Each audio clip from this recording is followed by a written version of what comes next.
आशुतोष कुमार और आप देख रहे हैं एक्सिस 24। आज हम एक विशेष बातचीत कर रहे हैं बनारस के एक ब्लाइंड स्कूल के बारे में।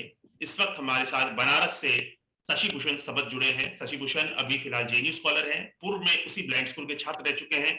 हमारे पास आज बड़ा सवाल है, प्रधानमंत्री नरेंद्र मोदी के क्योटो में क्या नेत्रहीन दृष्टिबाधित छात्रों के लिए कोई जगह नहीं है? ये सवाल हम इसलिए कर रहे हैं क्योंकि साल 2014 में जब प्रधानमंत्री नरेंद्र मोदी ने ये बात कही थी काशी को क्योटो बनाना है, तो उन्होंने बड़ी सारी चीजें कही थी कि किस तरीके से पुराने मंदिर मठ क्योटो में है और उसी तरीके से पुराने मंदिर मठ बनारस में है। जिस तरीके से ऐतिहासिक और सांस्कृतिक तौर पर काशी प्रसिद्ध है, उसी तरीके से क्योटो भी प्रसिद्ध है। और एक और खास बात, इस बातचीत के लिए हमने थोड़ी रिसर्च कर रहे थे, पता चला क्योटो में एक ब्लाइंड स्कूल है, क्योटो प्रीफेक्चुअल स्कूल फॉर ब्लाइंड। वहां पे ब्लाइंड स्कूल वहां पे है और वहां पे छात्र रहते हैं, पढ़ते हैं। और काशी में भी एक ब्लाइंड स्कूल है और उसे अब सरकार एक तरीके से बंद करना चाह रही है और जो वहां की कमेटी है वो बंद करना चाह रही है, वो फंड नहीं रिलीज करना चाह रही है। तो शशि भूषण समद, आपका बहुत बहुत स्वागत है एक्सिस 24 पे। आप बताइए पूरा मामला क्या है, क्या मसला है इस प्रधानमंत्री नरेंद्र मोदी के क्योटो में, जो वहां पर क्या दिक्कत आप लोगों को आ रही है? बहुत शुक्रिया आशुतोष। मैं बताना चाहूंगा कि पिछले 2 साल से ये प्रकरण चल रहा है कि हम अलग अलग जरिए से ये बताने की कोशिश कर रहे हैं कि हमारा एक विद्यालय जो दुर्गाकुंड में है, श्री हनुमान प्रसाद पोद्दार अंध विद्यालय, जो 1972 में बना है और 1984 और 92 में इसे 10th और 12th की मान्यता प्राप्त हुई। तब से ये स्कूल लगातार चल रहा है। इसमें 250 बच्चों के रहने की क्षमता है और ये पूर्वांचल या यूं कहें कि उत्तर प्रदेश का सबसे बड़ा स्कूल है। 250 बच्चों के रहने की क्षमता इस स्कूल में है। मतलब ये और किस कक्षा से चलती है, मतलब नर्सरी से लेकर 12वीं तक ये की? नर्सरी से लेकर 12वीं तक पढ़ाते हैं, लेकिन अभी 9वीं से 12वीं तक ये बंद कर रहे हैं। और तो अभी हाँ, तो ये मैं कह रहा था कि 250 बच्चों के रहने की क्षमता है। सबसे बड़ी लाइब्रेरी यहाँ हुआ करती थी। सबसे पूर्वांचल ही नहीं बल्कि अलग अलग स्टेट से, यानी एमपी और बिहार और छत्तीसगढ़, नेपाल तक के बच्चे इस स्कूल में पढ़ने आया करते थे। आशुतोष, एक और आंकड़ा है कि 18 लाख से 20 लाख अंधे हैं जो छात्र हैं जिन्हें पढ़ने की आवश्यकता है।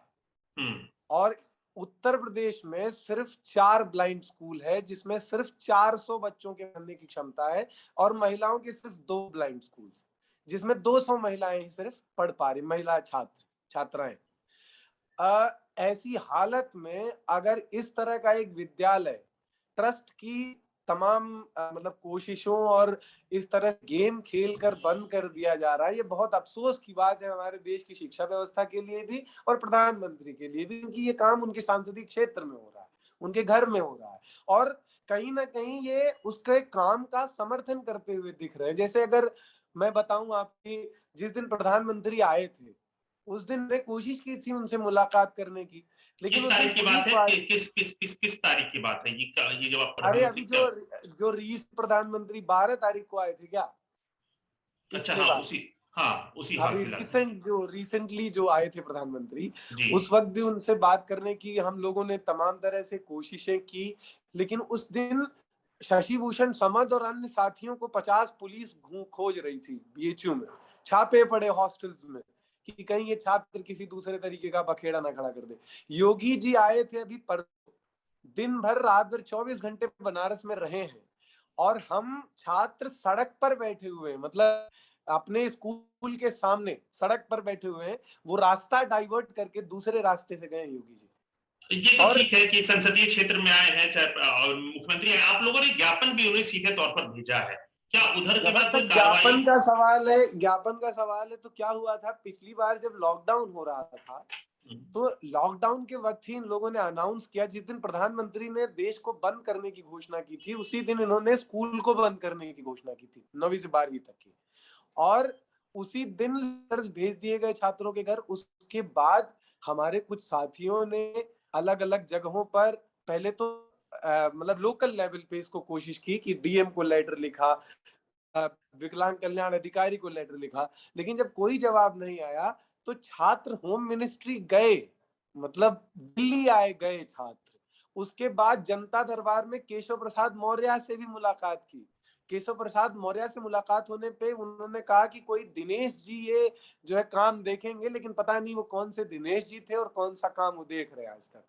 तो कभी आपने दोबारा कांटेक्ट किया केशव प्रसाद मौर्य को, जब जी उन्होंने जी कहा? जी जी लगातार अब तक जितने भी भाजपा के लोग हैं या जितने भी यहाँ सांसद से लेकर जितने भी ऑफिसर्स हैं, उन सबके पास यानी पुलिस ऑफिसर तक के पास हमारा ज्ञापन है, मेल है, फैक्स है और ये सबका प्रमाण है हमारे पास। मतलब वी कैन सांसद तो प्रोवाइड वहां के यू ऑल। प्रधानमंत्री सांसद तो वहां के प्रधानमंत्री नरेंद्र मोदी ही हैं। आप बताइए कि जो, क्योंकि बार बार, क्योंकि मैं जब रिसर्च कर रहा था तो ये चीज देख रहा था कि उद्दंड है, छात्र उद्दंड है, ये एक बड़ा कारण वो बता रहे हैं। लेकिन क्या आपको लगता है कि ये उद्दंडता क्या है? छात्र तो बदमाशी करेगा ही, मतलब इतना बड़ा रीजन तो नहीं है उद्दंडता होना। हाँ आशुतोष, आप खुद सोचिए, आप भी उदंड रहे होंगे बचपन में हाँ, मतलब जब सब आप, स्कूल में बच्चे जिस तरीके से रहते हैं वो तो जैसे नॉर्मल बात है। रहते हैं वैसे ही बच्चे होंगे। और दूसरी चीज ये है कि हम लोगों ने ये भी बार बार बात कही कि जालान उस ट्रस्ट में रहने लायक नहीं। हम्म। उसकी वजह, एक सबसे बड़ी वजह ये है कि जिनके अंदर डिसेबिलिटी के प्रति जरा भी सेंसिटिविटी नहीं है, वो कैसे कुछ चला सकता है। वहां छात्रों को आप मारते हैं, पीटते हैं, शराब पी के, और कोई जाके जो है वहां का टीचर वो छात्रों को गालियां देता है, मारता है, पीटता है। अब अगर छात्र इसका विरोध कर रहा है कि ऐसा नहीं किया जाना चाहिए और वो प्रिंसिपल को शिकायत कर रहा है, तो वो उदंड है। यही कहते हैं कि राजनीति कर रहे हो। मैं भी वहीं पढ़ा हूँ 9वीं से 12वीं तक, और आशुतोष मैंने कभी कहा ही नहीं है, ये लोग मुझे भी 12वीं में निकाल दिए थे स्कूल से। मैं 12वीं में पूरा 1 साल बाहर रहा हूँ इस स्कूल से। मतलब और एग्जाम आप दे सकते हैं, आपको रहने नहीं दिया वहां हाँ, पे? एग्जाम दे, हॉस्टल में नहीं रखा इन्होंने, खाना नहीं दिया इन्होंने, और जबकि फ्री खाना होता है हमारा, फ्री हॉस्टल में रखा जाना चाहिए, लेकिन ना तो हॉस्टल में रखा, ना खाना दिया। और जबरदस्ती ये बाउंडेशन लगाया था कि हमें क्लास में आना ही आना है, चाहे टीचर आए चाहे ना आए। हम ये बिना सभी खाए छात्रों के पिए, साथ किया गया था 12वीं के, कि सिर्फ आपके नहीं साथ नहीं, किया गया? हम कुछ छात्रों को जो ज्यादा बोलते थे उस वक्त, उसमें 6 लड़के थे, उनको उस वक्त निकाल दिया गया था। अच्छा, मतलब और उन्हें ऐसे बच्चे पसंद नहीं है जो सवाल करे या हाँ, फिर? जो सवाल कर रहे हैं, जो कुछ कह रहे हैं, ऐसे बच्चे उदंड हैं जो उनकी एकदम, जब ये करते क्या है, अगर इनका रूल रेगुलेशन हम बता दिए, चाहते क्या है करना। सुबह 6 बजे एक घंटी लगती है पाठ की, जिसमें हम्म, हनुमान चालीसा का पाठ होता है। हम्म। उसके अगर वो ना करने जाए छात्र, तो वो मारा जाएगा, उसको पीटा जाता है। और अगर इसमें देखिए, तमाम मुसलमान छात्र भी जिन्हें वो करना है, अगर वहां पढ़ रहे हैं, फिर आगे चलिए, जो भी क्लासेस वगैरह करनी है, क्लास में अगर टीचर नहीं आ रहा है और प्रिंसिपल के पास शिकायत जा रही है कि टीचर नहीं आ रहा है, तो ये लोग बच्चों के गार्जियन को फोन कर देते हैं कि आपका लड़का उदंड हो रहा है, आपका लड़का जो है बहुत ज्यादा बोल रहा है, इसको निकाल देंगे। मतलब इस वो तरह किस की तरीके से बातचीत। चाहते थे छात्र रहे? मतलब क्या छात्र पढ़े भी नहीं ठीक से, खाए भी नहीं नहीं, ठीक से, रहे भी नहीं? मतलब छात्र कुछ बोले ना, छात्र इनका जो भी, जैसे दान वान करवाते हैं ना ये, तो दान में कभी कभी ये भूजा बंटवा देते हैं, ऐसे जिसमें 5-5 नहीं। का सिक्का होता है। हाँ, ठीक है, भूजा बंटवा देंगे दया देने के लिए, कि ताकि और पैसा इन्हें मिल पाए। लेकिन तो बात यह है अगर कि आपने बताया कि बहुत फंड आती है, कि अभी भी हम सुन रहे थे कहीं से 50 लाख रुपए वार्षिक फंड की बातचीत चल रही थी, कि ये बहुत बड़ा पोद्दार जो संगठन है, हनुमान प्रसाद पोद्दार जो संगठन है, उसको बहुत फंड आता है सरकार के तौर पे, और उसका कोई जिक्र नहीं होता है। क्या उसके बारे में कोई अच्छा, और विषय? जरा कागजी बात कर लेते हैं, क्या कहते हैं हम्म। आशुतोष, कि 2014 में, 2014 से पहले इस स्कूल को 75% फंड आता था गवर्नमेंट से।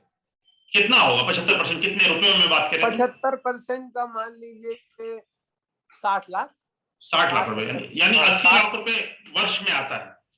68 लाख रुपए आते थे, सॉरी, अच्छा, 68 लाख, 68 लैक्स। ये सरकार की तरफ से? हाँ, सरकार की, लेकिन 2013 तक, जिस साल मोदी जी दिव्यांग कह रहे हैं और जिस हाँ। साल आके दृष्टिहीन छात्रों से मुलाकात कर रहे हैं, उस साल फंड घट जाता है, 50% हो जाता अच्छा। है।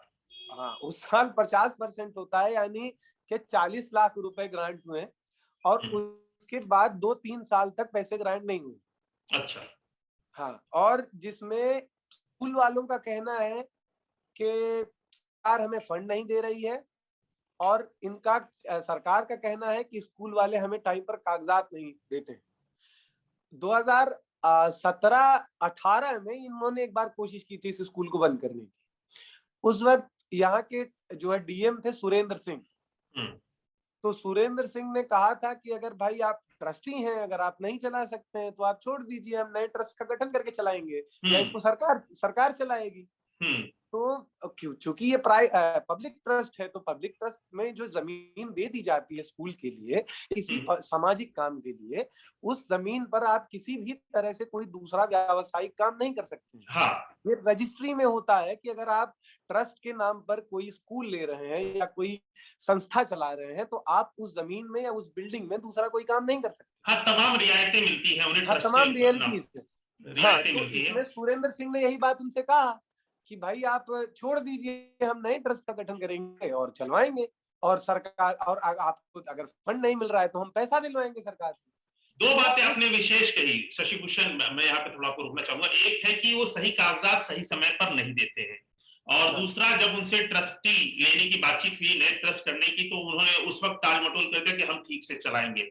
आपको इसमें क्या लगता है, क्या कोई आपके पास ऐसे फैक्ट्स और अवेलेबल है जो बता सकते हैं क्या कोई पैसों की बड़ी धांधली हो रही है ट्रस्ट के नाम पे, जो बच्चों के पैसे आ रहे हैं? देखिए, शुरू से ही मैं एक बात आशुतोष, मैं उसी स्कूल में पढ़ा हूँ, और मैं ये देखता हूँ ना कि अगर जालान पैसे ना ले पहली बात सरकार से, तो इतना पैसा आता है, मतलब पब्लिक इतना पैसा देती है, इतने सारे प्रोग्राम्स करवाए जाते हैं वहाँ, कथा वथा तमाम चीजों के नाम पे, कि पब्लिक इतना पैसा देती है कि सरकार को पैसा देने की जरूरत नहीं है, पहली बात।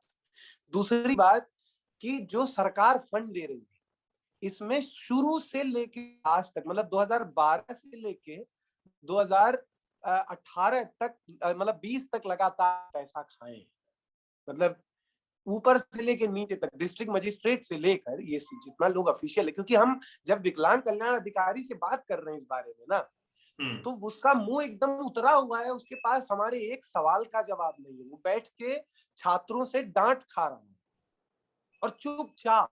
आपने एक और नाम लिया, ये जालान का नाम लिया आपने। जालान जो बड़े व्यापारी हैं, प्रसिद्ध है नॉर्थ इंडिया में, बहुत सारे शहरों में उनकी अपनी व्यापारिक प्रतिष्ठानें हैं। इस ट्रस्ट में 16 व्यापारी हैं, 17 लोगों का ट्रस्ट है और 16 व्यापारी हैं, जिसमें किशन जालान सबसे प्रमुख नाम है और प्रेसिडेंट है इसके।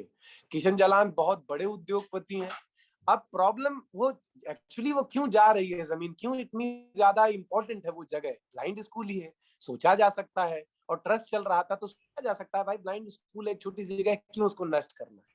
लेकिन वो जो बिल्डिंग है वो दुर्गा मंदिर के ठीक सामने है, और वो पूरा हॉल जैसा बना हुआ है, मतलब उसमें कमरे नहीं, बड़े बड़े हॉल्स हैं।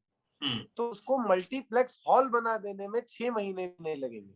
अच्छा। 6 महीने में वो बिल्डिंग एकदम बढ़िया मल्टीप्लेक्स हॉल बन सकता है, मॉल बन सकता है, या किसी बड़े बड़े व्यापार में काम आ सकता है, और वो लैंड एकदम दुर्गा मंदिर के ठीक सामने। यानी आप कह रहे हैं ये सिस्टमेटिक तौर पे स्कूल को बंद करने की कोशिश है, जिसके बाद ये जमीन प्राइवेट प्रॉपर्टी बिल्डर्स को दे दी जाए, जिसके बाद मल्टीप्लेक्स या मॉल बने। और जालान ने ऐसा पहले भी किया है बहुत सारी। सरमाइकल लाइब्रेरी एक मामला है, इसमें संदिग्ध है ये जालान। इनका जो है हाँ, मोमोक्षु भवन के पीछे एक विधवा आश्रम है, वहां पे भी इनका कुछ संदिग्ध मामला है। मोमोक्षु भवन में भी जबरदस्ती ये ट्रस्टी हो गए और जमीन हथियाने की।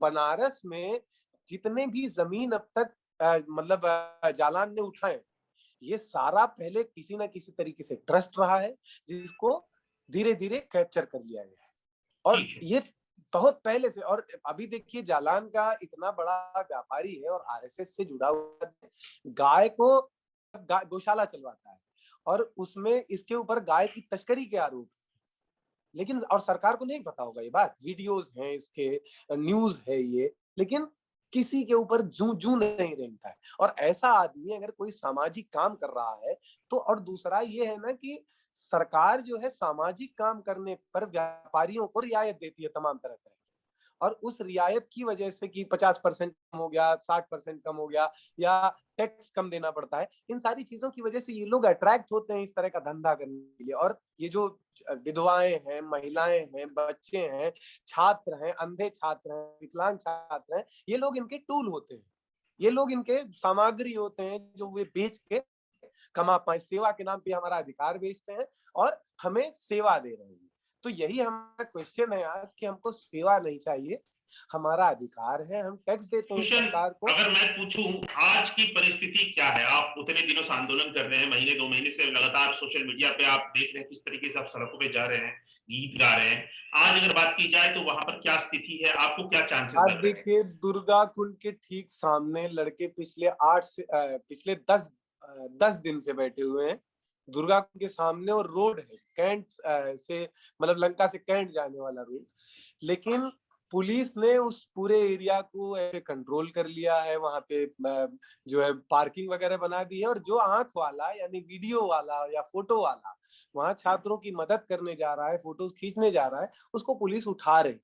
उस प्रोटेस्ट को तमाम और तरीके से नुकसान पहुंचाने की भी कोशिश की गई, यानी कि एक दिन वहां पे एक बाइक वाला आता है और वहां जो टेंट लगा हुआ है उसका पाइप गिरा देता है, एक छात्र का पैर टूट गया है हमारे। और ये सब पुलिस की थाने के पास हो रहा है, थाना वहां पे बगल में है। पुलिस, अब समझिए कि जब एक फोटो खींचने वाला हमारा आ जा रहा है तो पुलिस को पता जा रहा है कि आया है, और एक आदमी कोई गिरा के हमारा पाइप आ जा रहा है जिससे छात्र को चोट आ जा रही है, इसमें पुलिस कोई जानकारी नहीं है उनको। तो इस तरह से हमारा प्रोटेस्ट नष्ट करने की कोशिश की जा रही है। और पिछले 1.5-2 महीने से हम बनारस की सड़कों पे अलग अलग तरीके से घूम रहे हैं और जनता को जगाने की और अलग अलग लोगों को बताने की कोशिश कर रहे हैं, जिसमें हमें पब्लिक रिस्पॉन्स बहुत जबरदस्त मिल रहा है, हमें मीडिया रिस्पॉन्स एकदम नहीं मिल रहा है। हमें कुछ टाइम तक मीडिया रिस्पॉन्स मिला है, लेकिन उसके बाद एकदम से ये कंट्रोल्ड है। और वो पता है कि क्यों कंट्रोल्ड है, क्योंकि जो मेन मीडिया हाउसेस हैं वो सीधा प्रशासनिक अधिकारियों के कंट्रोल में है, इसलिए हम तक कोई मदद नहीं पहुंच रही। लेकिन अब विपक्ष की क्या भूमिका, विपक्ष में जैसे दूसरे और जो विपक्ष दल में है? हमने विपक्ष में कुछ लोगों से बात की, जिसमें अजय राय जी रहे बनारस में, काफी सशक्त भूमिका उनकी इस आंदोलन को, हम लोगों को सुविधाएं देने में रही। कोई डिबेट नहीं क्रिएट किया अजय राय ने, लेकिन मानवीय संवेदना उनकी ये कहनी पड़ेगी कि उन्होंने हमें रहने की जगह दिलवाई, हमें खाना दिलवाया, बहुत दिनों तक बहुत मदद की उन्होंने। और जितना भी हो सका उन्होंने पत्रक वगैरह करके, पत्राचार वगैरह करके अपने जो है अजय लल्लू से हमारी बात हुई, जो विपक्ष के नेता है। हमारा जो है समाजवादी पार्टी के नेताओं से बात हुई, अखिलेश यादव को हमने लेटर लिखा, ब्रेल में भी और प्रिंट में भी लेटर दिया। और क्या कहते हैं, तो तमाम लोग हैं जो आम आदमी पार्टी के संजय सिंह से भी मुलाकात हमारी हुई, वो भी जो है इस मामले को संज्ञान में ले रहे हैं। लेकिन वही है कि 2 चीजें हैं, एक, जब तक बहुत तेज मुद्दा ना हो ना, कि ये इतना, जैसे डिसेबिलिटी एक ऐसी बात है जो बहुत दिनों बाद या पहली बार देश में इतने मुखर तरीके से उठी, इसके बारे में इतनी ज्यादा जानकारी ना होने के नाते और लोगों को हम अट्रैक्ट नहीं कर पा रहे हैं। एक तो जरूरत ये है कि इस पे लिखा पढ़ा जाएगा तो थोड़ा ज्यादा लोग सुनेंगे, और दूसरा कि हमारे संघर्ष का सत्ता पे सलेश मात्र भी फर्क नहीं है, 1% असर नहीं, कोई फर्क नहीं। भविष्य की रणनीति क्या है? क्या आप लोग इसे कोर्ट में ले जाने की, सड़क पे ही लड़ना है, या कोर्ट फिर आपसे में मामला है, हाई कोर्ट में मामला दायर है, के रॉय इसको लड़ रहे हैं, मतलब इसका रहे हैं के रॉय। और पिछले 1.5 साल से मामला कोर्ट में है, जिसमें सिर्फ एक बार हियरिंग हुई है अभी तक, और कुछ भी नहीं। कोर्ट मतलब माननीय कोर्ट ने भी अब तक इस पे कोई संज्ञान लेने की या कोई कोशिश करने की का काम नहीं किया, कोई प्रयास नहीं किया इसके बारे में। वही है कि अब लगता अगर 10 साल तक चलता रहे तो 10 साल तक हमारा वो बंद रहेगा। ऐसा तो छात्रों के साथ अन्याय है, और कोर्ट को भी ये बात समझनी चाहिए कि किस तरह के मामले को आपको किस तरह कितने देर तक टरकाना या रखना चाहिए। ठीक है शशि भूषण, आपने एक बेहद ही अच्छी जानकारी दी, एक अच्छी बातचीत हुई हमारे बीच में, शायद इससे एक जनता को इस पूरे टॉपिक बारे में बेहतर नॉलेज मिले। लेकिन फिर भी अगर इस माध्यम से जितने लोगों को आपको मदद हो वो हम भी चाहेंगे। एक्सिस 24 से बातचीत करने के लिए बहुत बहुत शुक्रिया। शुक्रिया।